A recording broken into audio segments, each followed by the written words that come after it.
والفلاط راك هاي وقع. والله يسمعنا اخبار الخير. عمرك سحرتي ليا. يا حرامي. قول لي علاش غنسحر لك؟ على زينك، على صغرك، على فلوسك؟ ها؟ قال لك إذا لم تجد لك حاسدا أو حاقدا فاعلم أنك فاشل. ايوه كده يا وديع، اخيرا فهمت يا وديع. أكيد إفريقيا معروفة بالأشياء هذه، أي واحد ناجح راح يحاربوه. الجزائر قوة ضاربة. المنتخب الوطني يتعرض لحملة كبيرة، إما من طرف أنظمة سياسية مثل نظام المخزن.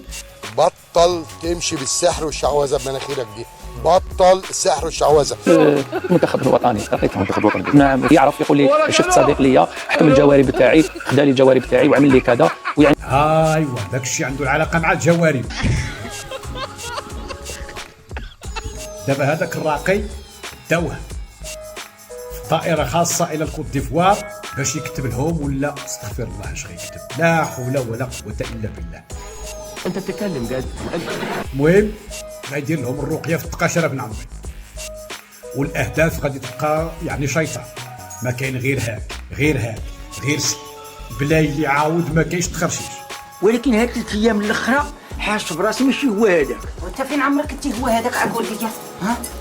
ولا الا مشات تتلاقى انا بلايلي في نصف النهايه مشينا فيها غا بن عمي. الله الله الله الله. تحياتي خاي بلايلي، الشعب الجزائري ما فرح من 2021 من ذاك الهدف نتاعك. ما فرحوا لا دبون لا شنقريحه لا الوزراء الخارجيه، شي 3 دازوا الفاف، شي 3 دازوا يعني ولا انجاز. فرحوا بلايلي مساكن في 21 ذاك الهدف، ولكن يستحق بيبا بلايلي. ما علينا غادي نردوا الصف في نصف النهايه ولا وصلتوا له ما نعرف، لان هذا الشيء ديال البكاوات والشكاوات لا يبشر بالخير. اذا لقاو ساسا بن عمي يلقاو لها الحل، غيديو الراقي.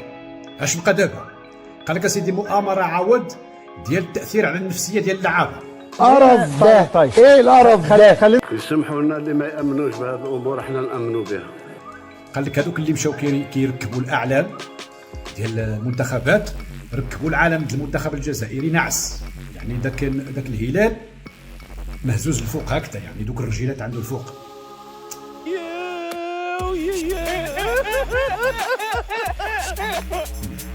مشكله. اذا ها هما دابا 3 ديال الشكاوي: التجسس على اللاعبين، الكري وداك الشيء ديال التقاشر باش ياثروا على الاهداف ما يدرقلوا، بن سبعيني مع سليماني مع بليلي مع محرز يبقاو تما غير كيدرقلوا. وكاين داك الشيء ديال الاهانه ديال العالم والتاثير النفسي على بالماضي والمنتخب الجزائري في اطار مؤامره ضد الجزائر. هذا الشيء كاين غير على الجزائر بن عمرو. انها الجزائر. جنوب افريقيا ما تشكاش، نيجيريا ما تشكاش، المغرب ما تشكاش، مصر ما تشكاش، تونس ما تشكاش، السنغال، موريتانيا، تنزانيا، سيراليون، الكونغو، توغو. انها اقوى دولة في العالم من حيث اللوبية والعدس. حتى اللي ما عمرو لعب الكرة غيشارك في هذه المرة وما كيتشكاش. والجزائر المنتخب الجزائري والاعلام الجزائري بدا الموسم تاع البكائيه. ثورة. انها الجزائر الضاربة في العالم